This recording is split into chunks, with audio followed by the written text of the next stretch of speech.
see who inflict all of this brutality, because the millennium is not going to come primarily because we have no laws to deal with police brutality in the South, which I think is a fundamental issue in this whole thing. Jim, I suppose you are very conscious of this because your membership is on the firing line, and yeah, and I've seen daily people, the victims of police. Dr. King just came from Danville, and over a month ago we saw 35 people with holes in their heads as big as a ashtray, inflicted by the police.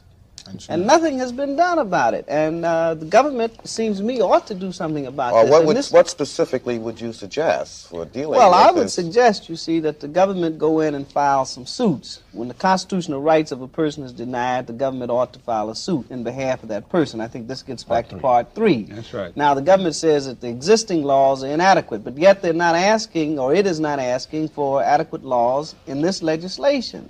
I think the only thing that changes the mind of a policeman like that is to sue him and to convict him and to convince him that the Constitution has some control over that billy club he has in his hand.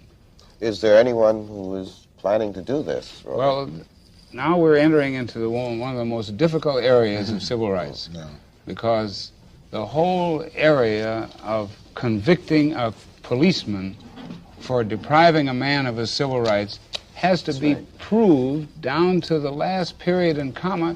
Not only that, his intent has to be proved. Jim? Yes, I think we have an additional weapon, and that is the ballot. Yes, the vote, and which is why all of us here are pushing a voter registration drive. If Negroes are registered in large numbers down there in Greenwood, then the police, of course, will take a different point of view. And in Danville also. Exactly.